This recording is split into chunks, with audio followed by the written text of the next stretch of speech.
Assalamualaikum warahmatullahi wabarakatuh. Wa maghfiratu ridwan. Apa khabar murid-murid? Cikgu harap semua sihat sejahtera di samping keluarga masing-masing ya.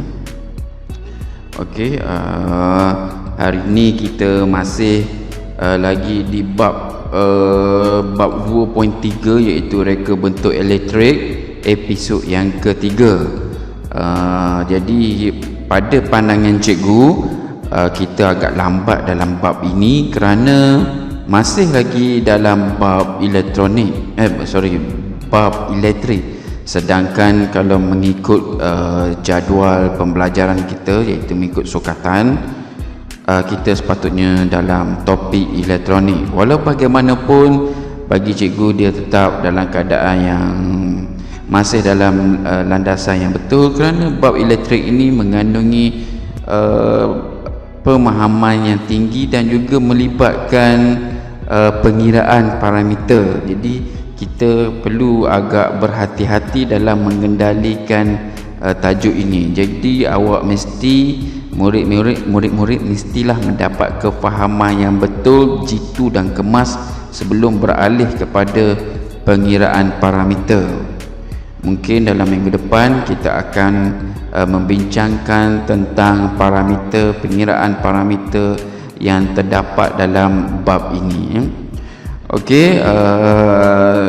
Seperti kita ketahui, kita masih dalam mod PDPR, di mana kalau kita lihat sekarang ini bilangan pesakit COVID sedang meningkat. Jadi cikgu rasa perjalanan kita untuk bersemuka itu agak jauh juga peluang. Jadi cikgu harap walaupun kita terpaksa BDPR, yang penting hendaklah kita sentiasa fokus. Jangan kita sambil lewa dalam PDPR ini. Mungkin dari segi pengendalian ataupun dari segi pemantauan, disebabkan kita tidak bersemuka, di segi kawalannya mungkin dah kurang, sebab dah jauh sangat cikgu tak dapat nak kawal murid-murid pun dah kurang mendapat perhatian pada guru kan. Jadi ini menyebabkan mungkin menjadi satu gangguan pada proses pembelajaran. Jadi cikgu harap semua ini berakhir dengan segera, supaya kita dapat bersemuka dan seterusnya menjalani pembelajaran seperti biasa, yang normal biasa. Jadi itu harapan kita lah. Kita hendaklah banyak-banyak berdoa agar semua ini cepat berakhir. Nampaknya di segi usaha kita dah usaha, jadi yang penting sekarang ni kita kena banyak berdoa, banyak menilai diri, kena banyak mengajak manusia-manusia lain untuk terus membuat kebaikan, kebajikan. Dengan tidak membuang masa, kita teruskan pembelajaran kita hari ini. Untuk 2.3.2 ini adalah untuk menunjuk cara reka bentuk peralatan elektrik daripada 3 aspek. Bila kita mereka bentuk peralatan ataupun produk menggunakan teknologi berasaskan elektrik, inilah aspek yang kita patut pertimbangkan. Ada 3 aspek yang kita patut pertimbangkan dalam mereka bentuk produk menggunakan teknologi elektrik ini, berasas teknologi elektrik. Berdasarkan gambar rajah ini, ini adalah satu contoh peralatan elektrik, namanya ialah pematri. Pematri, kalau awak biasa dengan ni, namanya adalah pemateri. gunanya ialah untuk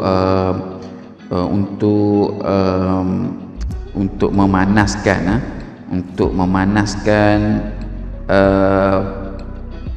bahan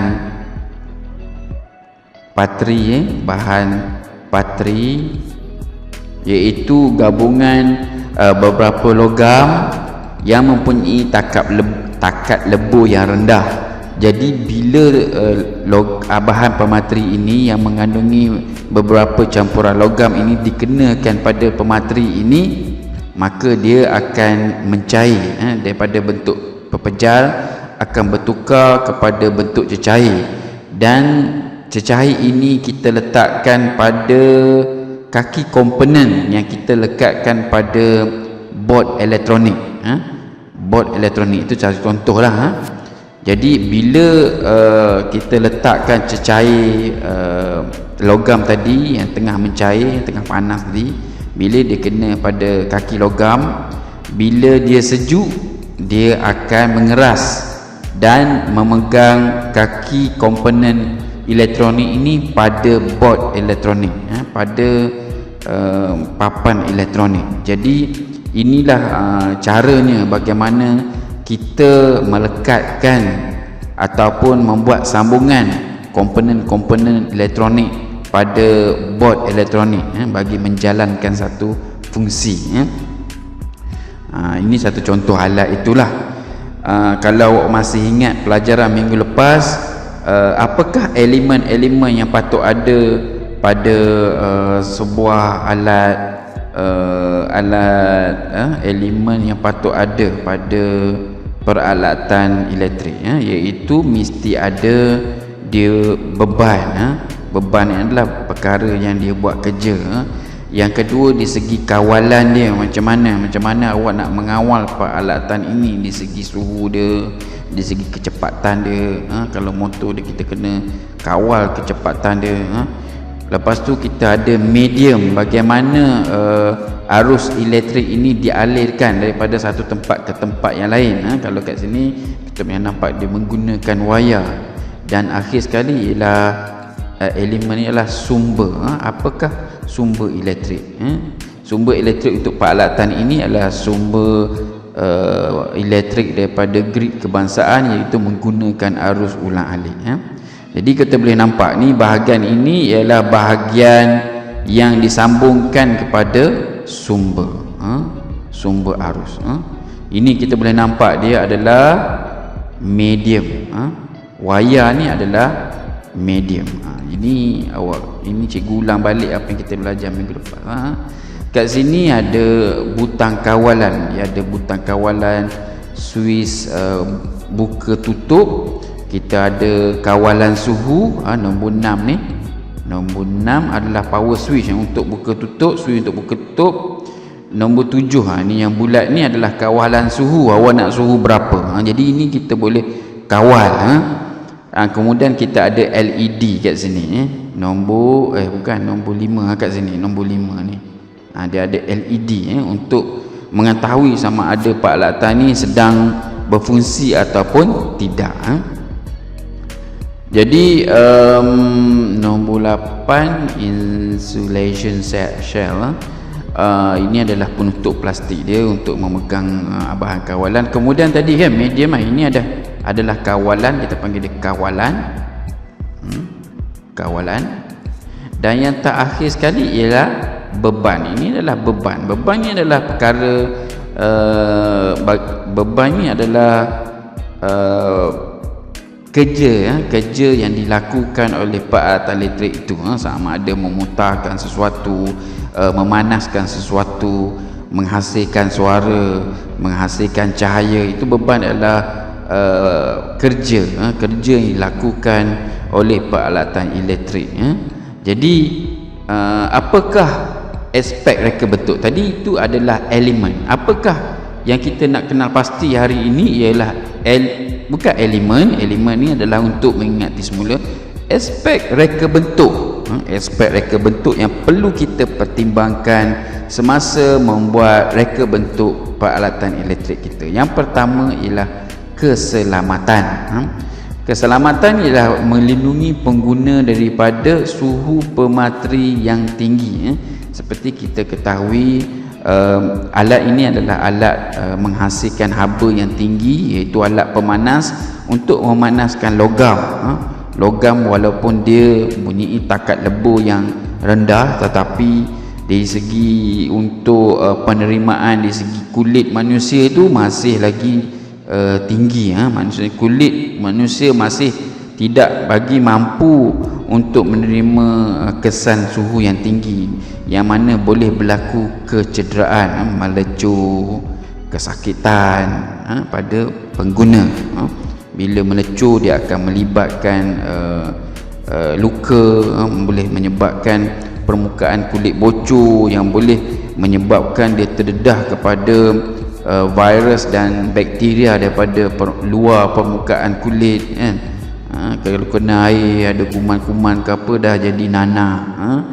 Jadi bila nanah jadi bengkak. Bila bengkak tu boleh masuk kuman-kuman dan mungkin masuk dalam sistem aliran darah dan boleh pergi ke mana-mana lagi, jadi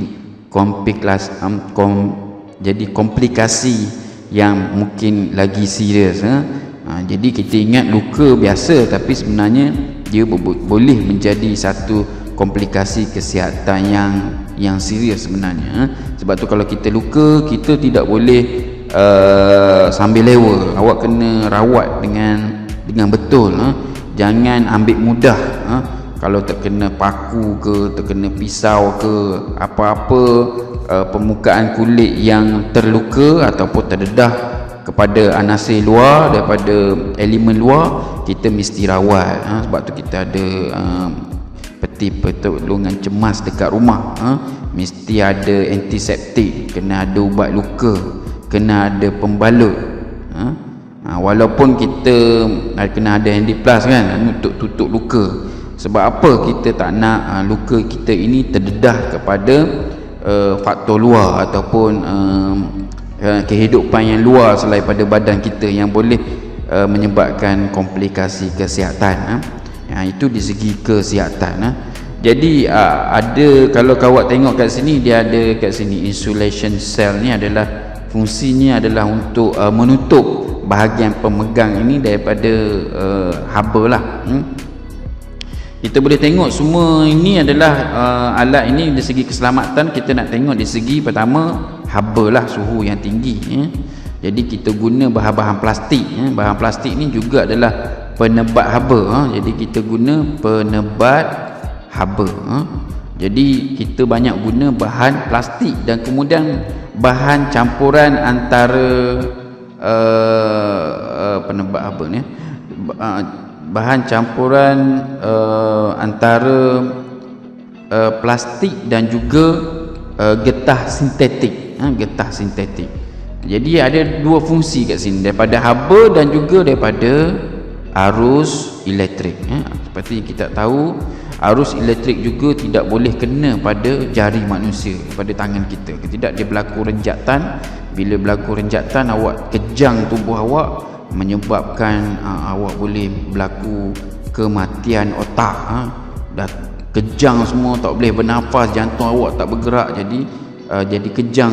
Jadi arus elektrik ini juga tidak boleh kena pada tangan. Jadi kita kena letak penebat arus elektrik. Penebat arus elektrik. Jadi ada dua bahan utama yang kita gunakan dalam menutup permukaan komponen dalam peralatan elektrik ini. Jadi dengan menutup dengan bahan yang betul, maka ia akan melindungi pengguna daripada haba dan juga arus elektrik. Ada banyak contoh. Cuba tengok sini dekat medium ni kan. Boleh tukar warna jadi sama semua. Syok.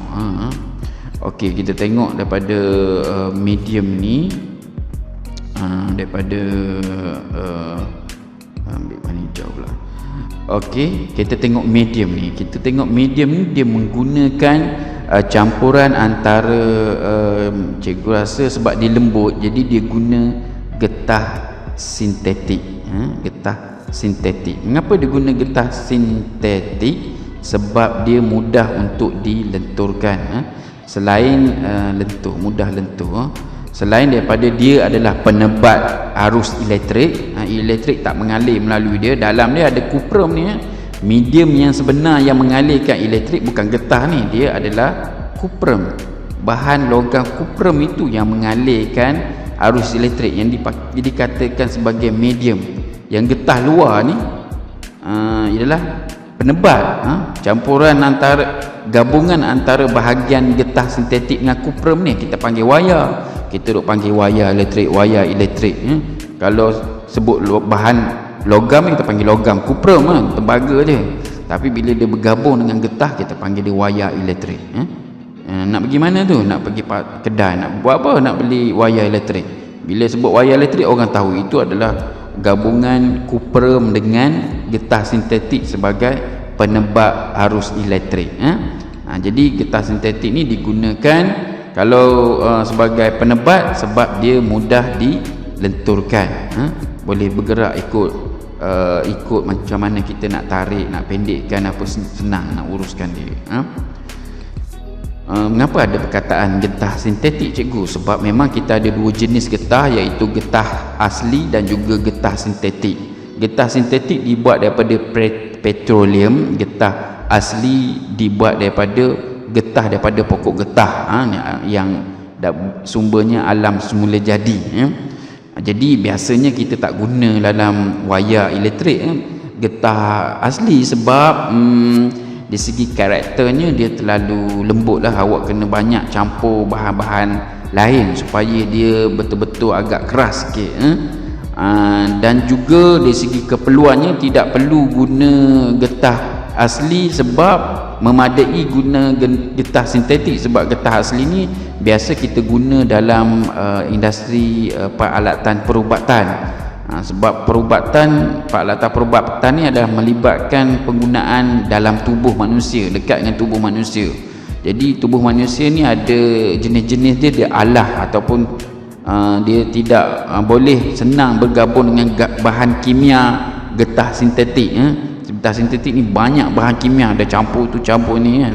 Jadi dalam peralatan perubatan tidak boleh menggunakan terlalu banyak bahan kimia, ditakuti menjejaskan ataupun mempengaruhi proses penjagaan kesihatan.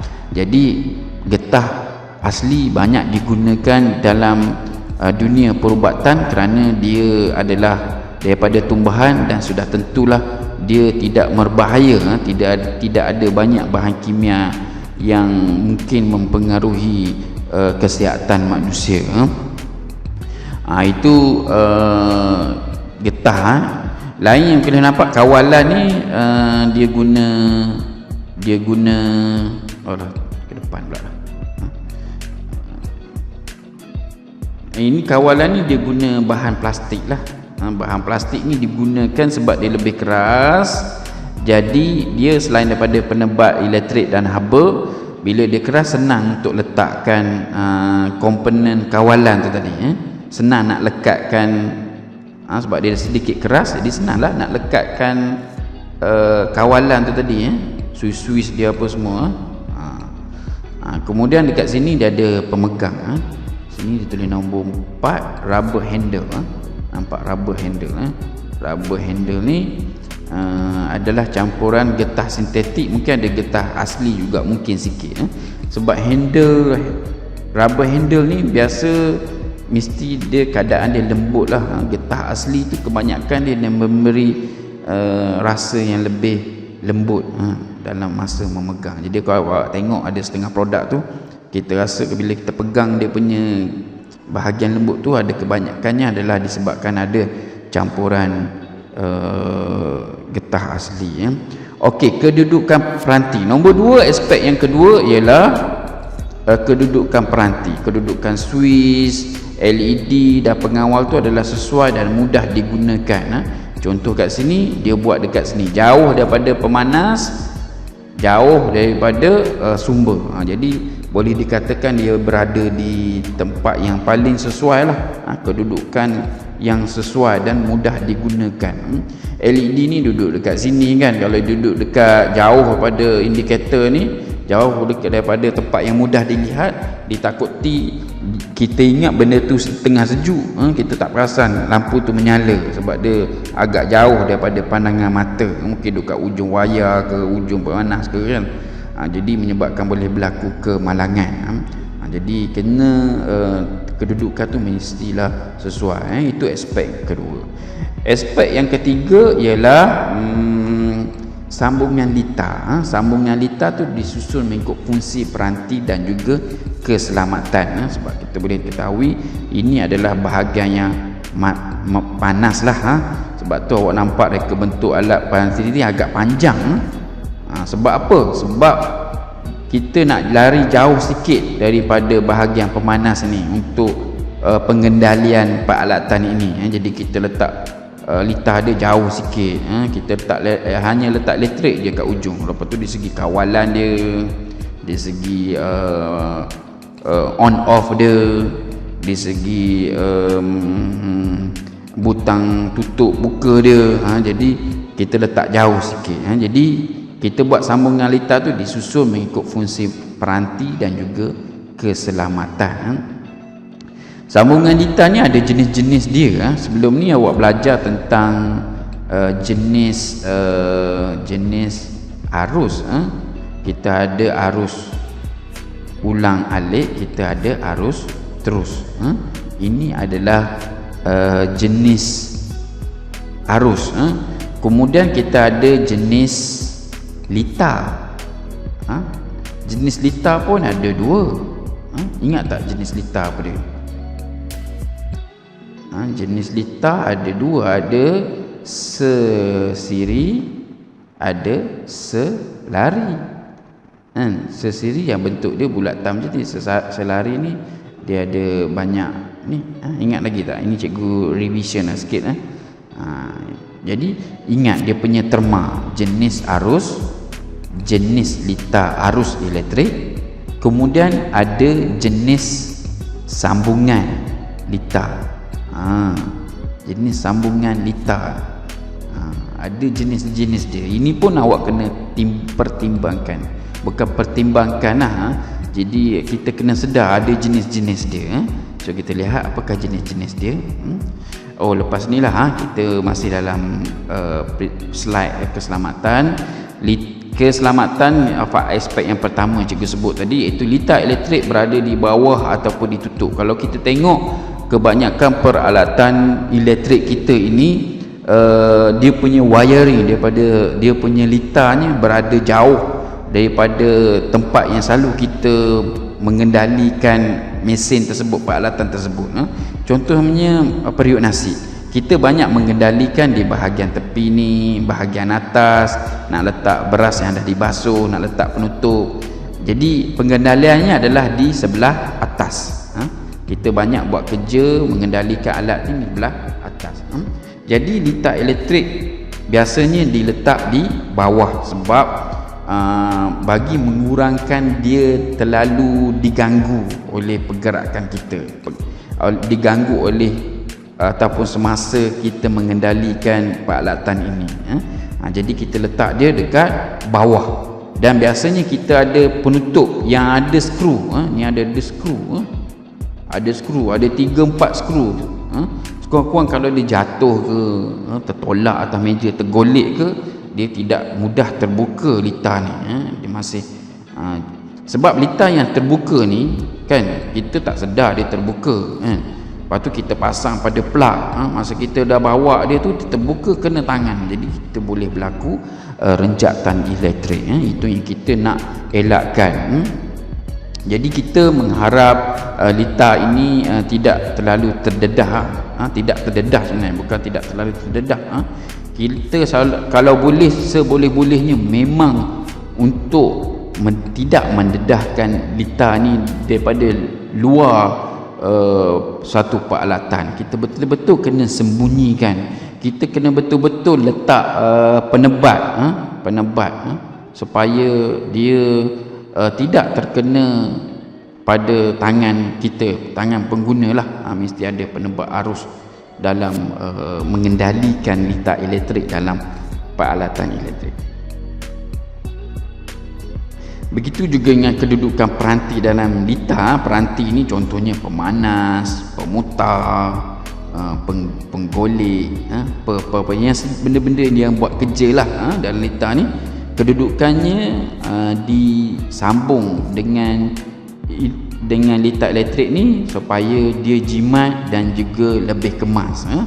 Jadi kita kena rancang kedudukan peranti dalam ni.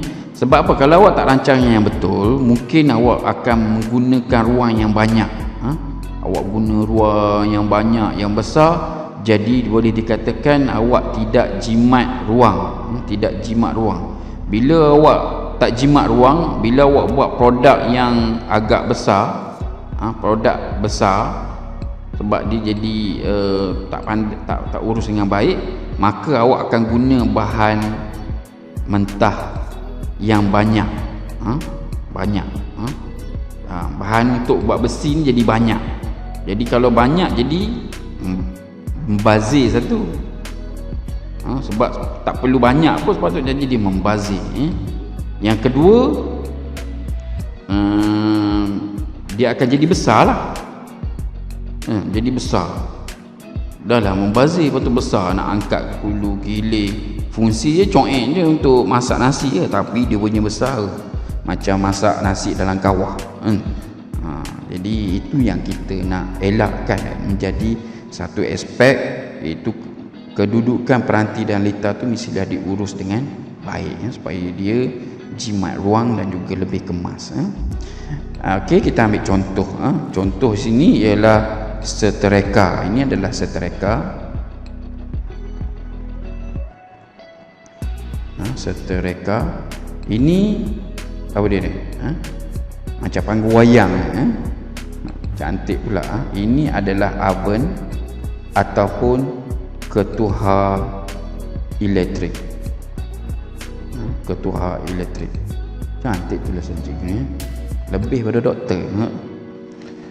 Okey, apakah jenis peranti yang ada? Yang ini adalah dia ada dia panggil pemanas juga sebenarnya. Setrika kan untuk memanaskan permukaan baju kan, supaya baju yang berkedut tu akan jadi lurus. Dia ada pelat ataupun permukaan logam panas, pelat rata pemanas.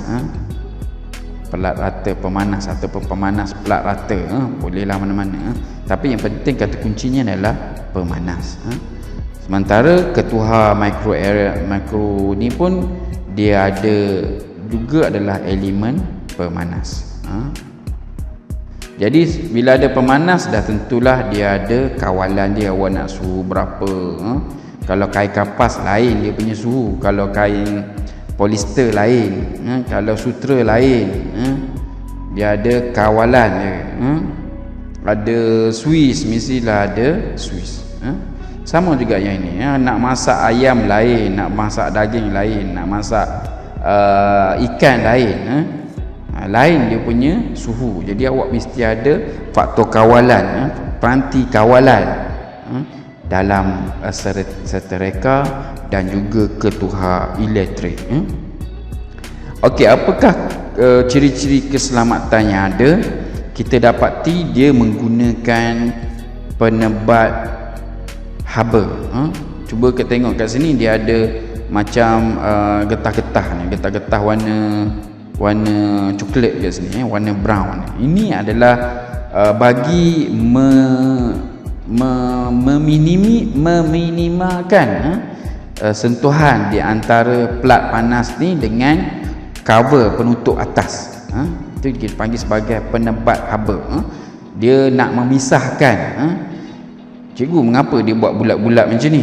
Mengapa dia bulat-bulat macam ni? Mengapa dia tidak letak satu keping getah terus, kan? Mengapa dia buat yang macam, supaya ada aliran udara mengalir di celah-celah ni.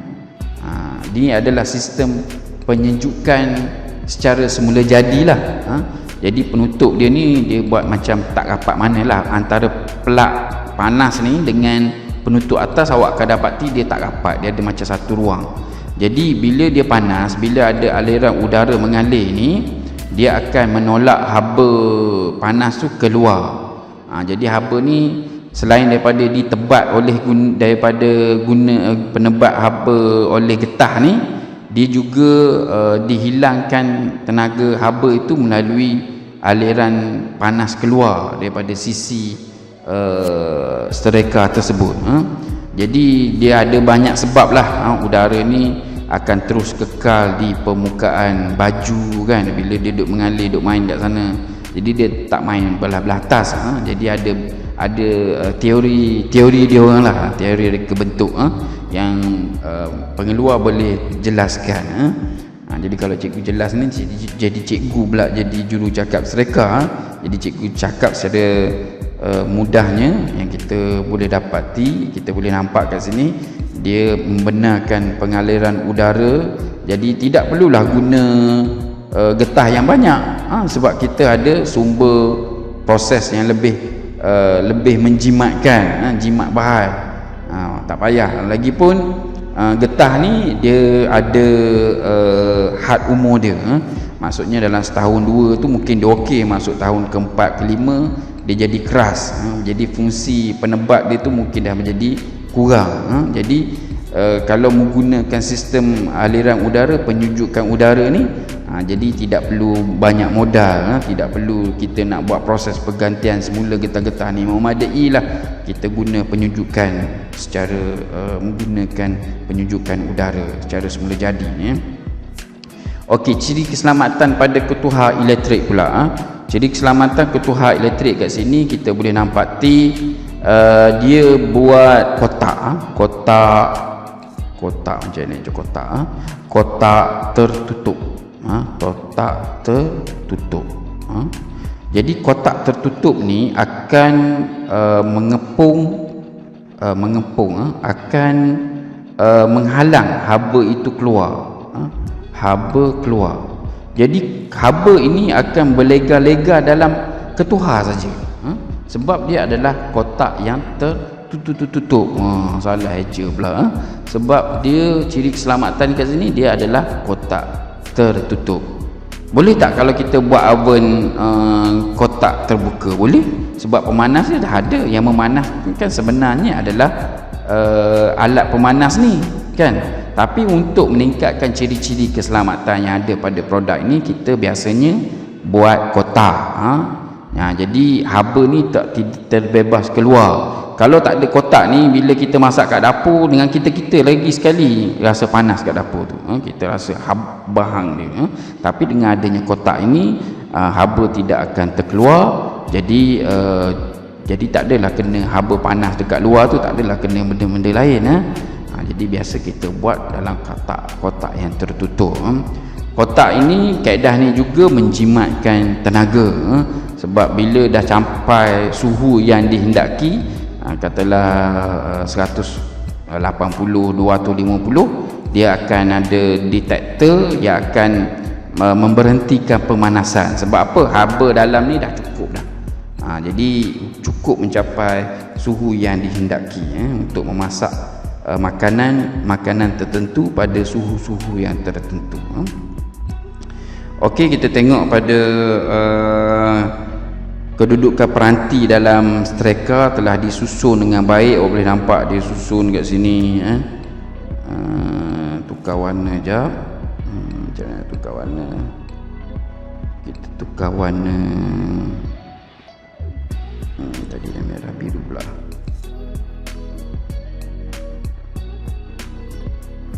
Okey, tengok ni susunan dia. Susunan dia. Ni susunan dia.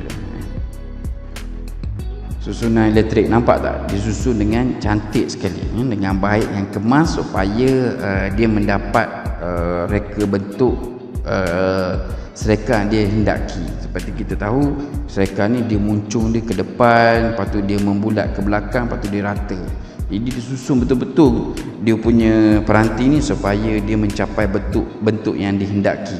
Dengan bentuk yang dihendaki ni senang dia masuk celah-celah baju, celah-celah seluar yang sedang digosok itu. Jadi ni dia punya wire elektrik tu kat mana keluar je disusun. Jadi kedudukan peranti tu disusun dengan baik, disusun dengan baik.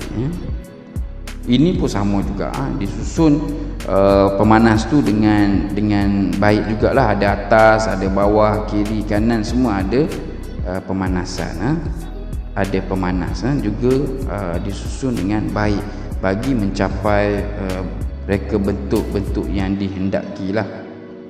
Kita nak bentuk oven tu adalah bentuk kotak. Jadi kita susun kedudukan peranti itu supaya dia mencapai bentuk kotak yang dihendaki. Okey, kita pergi tadi jenis-jenis sambungan litar. Kita dah bercerita tentang 3 aspek pada 2 produk tadi, iaitu produk setrika dan juga ketuhar elektrik. Dari segi keselamatan dia, dari segi susun atur dia, dari segi sambungan litar dia macam mana. Apakah jenis-jenis sambungan litar yang ada yang kita awak tahu? Iaitu yang pertama ialah litar tertutup. Litar tertutup ialah satu kitaran lengkap aliran elektrik, maka mentol boleh menyala. Oleh awak nampak kat sini, litar ni telah membentuk satu rantaian ataupun pergerakan elektron elektrik itu dengan sempurna, mewujudkan satu putaran yang sempurna, mewujudkan satu kitaran yang lengkap. Jadi bila dia lengkap, maka lampu ini akan menyala. Lampu ini akan menyala. Jadi kita namakan dia sebagai litar tertutup. Litar ni yang sempurna ni terpanggil litar tertutup. Dia tidak ada bahagian-bahagian yang terbuka. Semuanya adalah tertutup. Jadi istilah dalam teknologi elektrik ni dengan istilah yang kita guna hari-hari macam berlawanan. Sebab biasanya kalau kita suruh adik kita ke kan, kita tutup lampu, tutup lampu. Maksudnya kita nak padamkan lampu. Tapi di segi istilah teknologinya kita kita buka litar tersebut. Tolong buka lampu tu. Maksudnya tolong buka lampu. Jadi sedangkan dalam istilahnya kita sedang menutup litar. Itu sajalah. Jadi ada litar tertutup dan litar terbuka. So kat sini boleh nak nampak dia ada kitaran dia macam ni, sampai dekat switch dia putus. Dia putus kat sini. Jadi ini kita panggil sebagai litar terbuka. Litar terbuka ialah litar yang tidak lengkap. Satu kitaran yang tidak lengkap arus elektrik. Jadi bila dia putus, elektron ini tak dapat bergerak mengikut kitaran yang dia suka atau dia suka pula yang lengkap lah. Elektron tidak bergerak pada satu kitaran yang lengkap, maka mentol itu tidak menyala. Mentol tidak menyala. Kemudian kita ada litar pintas. Litar pintas dia dah litar yang memang dia sempurna asalnya. Dia memang sempurna. Dia sepatutnya dia dah menyala pun lampu ini. Dah menyala pun lampu ini. Tetapi ada berlaku sedikit kemalangan ataupun kejadian-kejadian yang boleh dikatakan sebagai tidak diingini. Semua orang tak nak benda-benda berlaku. Contohnya mungkin wire ini dah pernah kena oven, jadi bila kena oven dia akan terbakar, dia akan melecur getah sintetik tadi sehingga dia mendedahkan kuprum. Kena belah ni satu, kena belah ni satu. Lepas tu entah macam mana awak tertolak ke, awak terbanyak lagi, dia bersambungan kat tengah. Dia jadi litar dia bersambungan kat tengah.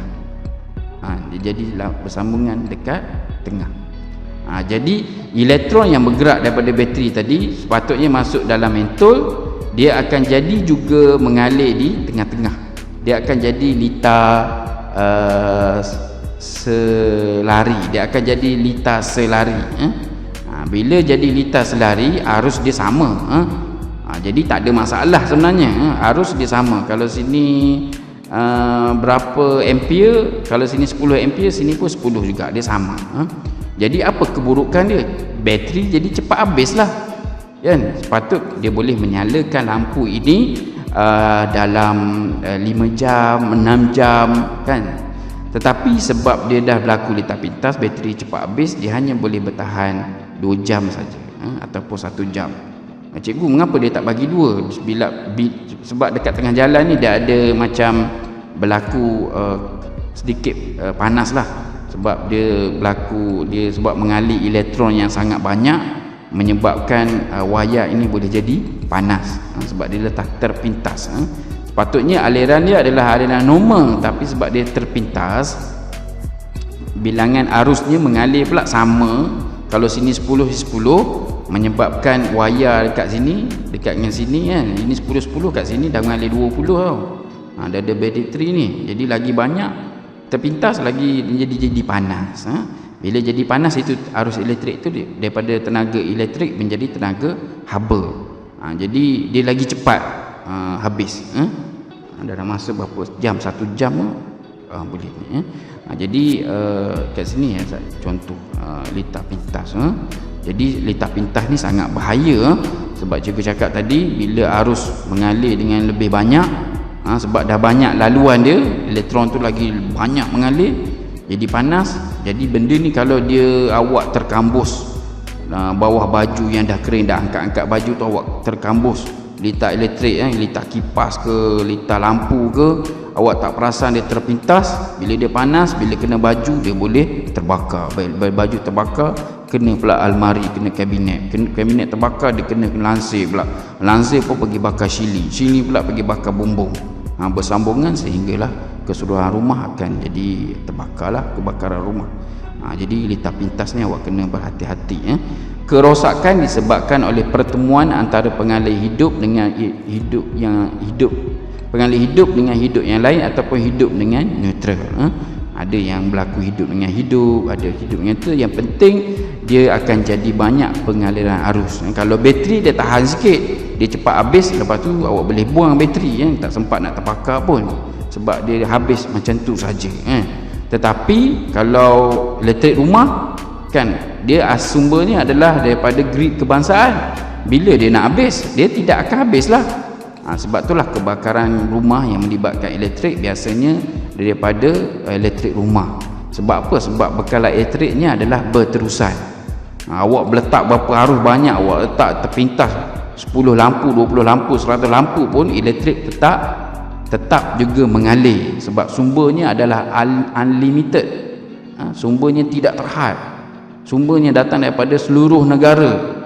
Sebab itulah sebuah rumah boleh terbakar bila berlaku litar pintas sistem pendawaian elektrik dalam rumah, sebab dia melibatkan satu arus yang sangat besar. Jadi kena berhati-hati. Okey, selanjutnya ialah litar salah kekutupan. Ada setengah komponen elektrik awak ni, komponen elektronik awak ni, dia ada charge positif negatif. Awak tak boleh tersalah kekutupan. Kalau salah, dia tidak akan mengalir elektron. Jadi menjadikan dia tidak lengkap lah, jadi putus-putus lah. Macam mana nak putus? Sebab sepatut sini positif, ni negatif kan. Negatif pergi positif balik, lepas tu pergi negatif. Negatif pergi positif balik, pergi negatif, lepas tu positif. Sepatutnya macam mana? Tak, positif negatif, lepas tu sini jadi negatif, ni positif. Positif sini positif, ni negatif. Ini negatif, memang tak mengalir lah kan. Dia tak boleh terbalik, dia mesti antara tempat tinggi dengan tempat rendah kan. Tempat elektron yang banyak kepada tempat elektron yang tak ada elektron, kurang elektron. Dia tak boleh daripada kurang elektron ni pergi tempat yang banyak elektron. Daripada negatif ke positif, macam mana dia nak mengalir, sebab dia sendiri pun kurang kan. Jadi salah kutub. Bila salah kutub, dia tidak akan mengalir sama sekali. Komponen elektronik yang mempunyai kekutupan seperti LED perlu dipasang mengikut kekutupan supaya ia boleh berfungsi. Kemudian kita ada litas arus bocor. Litas arus bocor ini ialah terjadi akibat daripada kebocoran arus pada wayar hidup pada badan logam perkakasan elektrik. Tadi lita pintas tadi dia berlaku kebocoran antara wayar dengan wayar.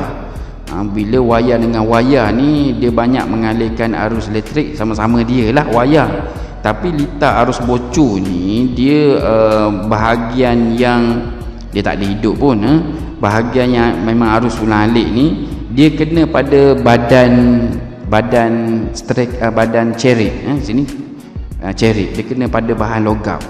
Jadi bila kita tahu logam ini adalah satu pengalir elektrik, jadi bila kita bersentuhan pada logam, jadi kita akan boleh terkena renjatan elektrik. Seperti kita tahu cerik dibuat daripada logam, kebanyakan cerik dibuat daripada logam. Jadi bila berlaku arus bocor ini menyebabkan boleh berlaku renjatan elektrik.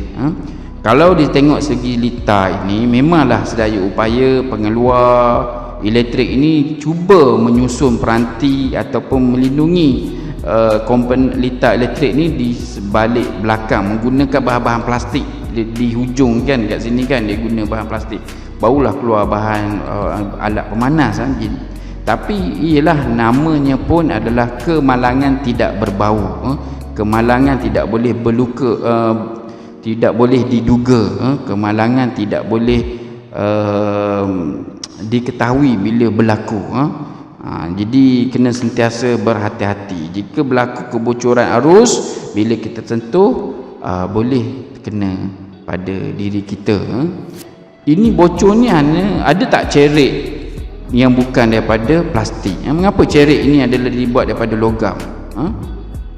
Cikgu rumah saya guna cerik plastik je. Ya betul. Kalau yang cerik logam ni dia agak mahal lah. Dia agak mahal. Kalau cerik plastik tu berapa ringgit je kan. Jadi mungkin bila berlaku kebocoran arus, mungkin dia lebih selamat. Tapi ingat, plastik ini adalah mempunyai takat lebur yang rendah sebenarnya. Logam ni tinggi, datang apa-apa pun memang dia tidak akan cair lah. Yang kedua ialah bahan plastik ni adalah satu bahan kimia. Jadi bila kena haba tu, bahan kimia ni boleh terbebas dalam air. Jadi dia ada komplikasi kesihatan sebenarnya dalam jangka masa panjang. Kalau awak guna setakat setahun dua, mungkin terbaiklah awak guna. Lepas daripada 2 tahun sebenarnya bahan plastik ini tidak galak digunakan, lebih daripada 2 tahun, sebab dia telah mengalami proses penerimaan haba yang berterusan, yang di mana akhirnya bahan kimia dia akan jadi lama-lama pun akan apa dia panggil akan bertindak balas. Kebanyakan plastik sebenarnya bertindak balas dengan air panas. Kalau beli apa-apa minuman dalam air panas sebenarnya ada risiko-risiko tertentu. Kalau awak nak minum air bungkus, cikgu nasihatkan awak bungkus air sejuk sajalah. Sebab tu kalau awak tengok air sejuk banyaknya dibungkus lah. Kalau air panas tu ada tapi jarang. Dan dinasihatkan jangan, sebab air panas tu boleh menyebabkan bahan kimia plastik itu terbebas dan masuk dalam air, dan kemudian awak minum air tersebut dengan plastik sekali.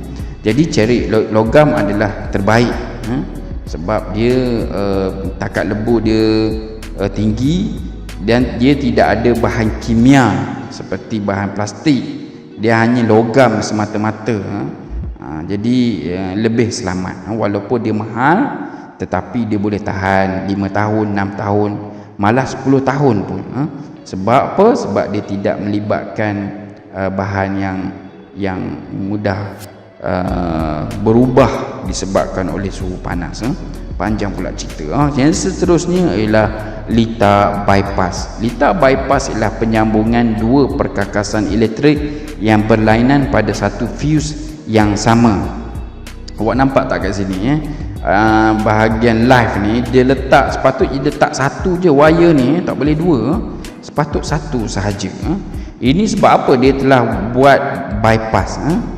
Okey, dalam litar rumah kita ni, live ni dia ada banyak live. Dia ada live 1, live 2, live 3, live 4, ada banyak live.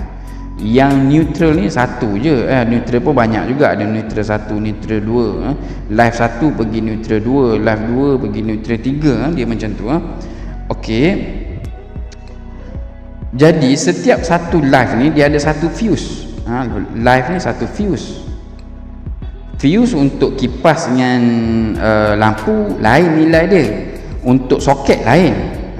Jadi biasa kalau untuk soket nombor 4 fuse dia yang lebih tinggi lah.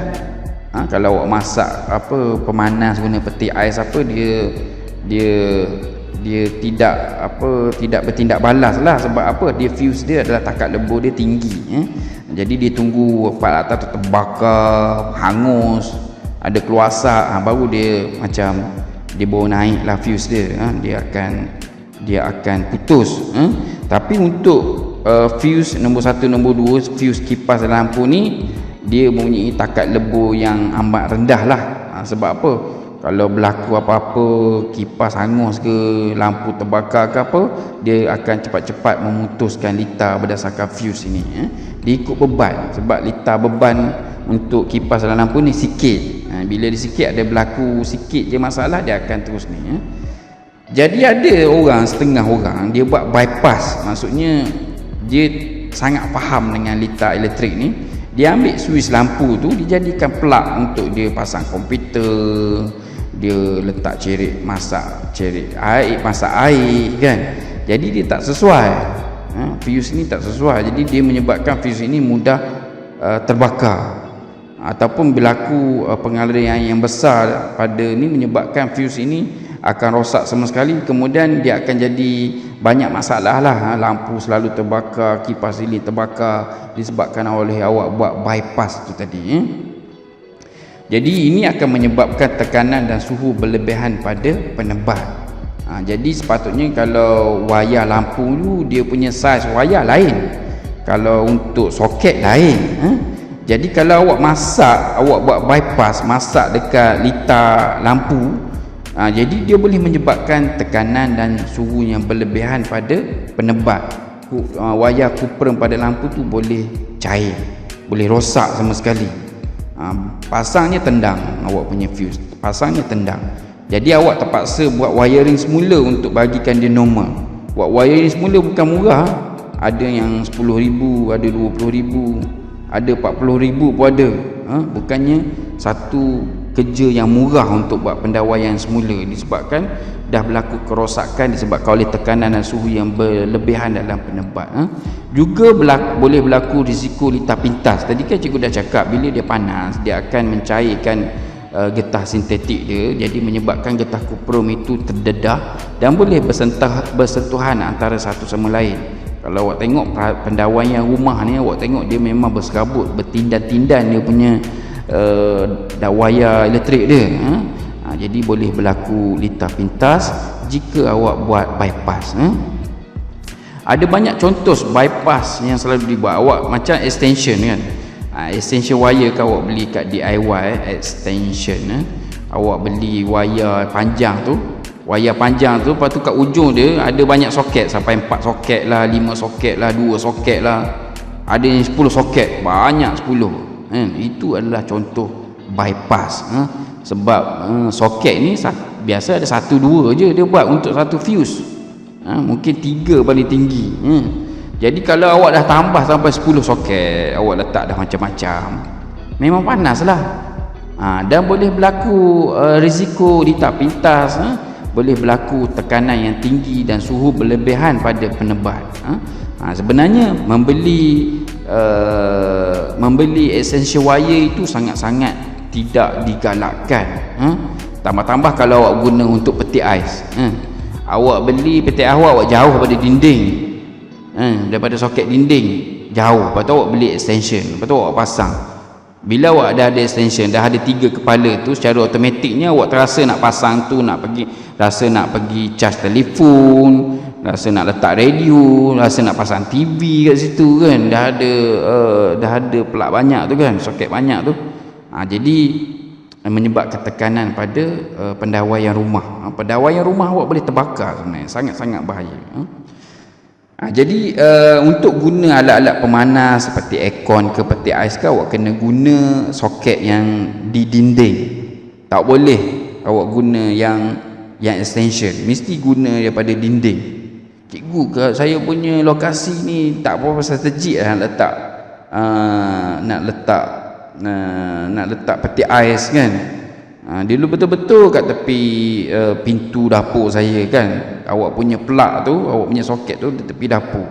Jadi memang awak terpaksa mengupah wireman, terpaksa mengupah tukang elektrik, julu elektrik untuk buat pendawaian semula dekat mana awak nak letak peti ais. Sepatutnya macam tu. Sepatutnya yang macam tu. Tapi biasalah kita kan nak mudah, kita beli extension DIY, kita letak je, kita sambut je tempat-tempat yang kita nak. Itu sebenarnya bahaya. Baik, itu boleh berlaku. Namanya adalah litar bypass.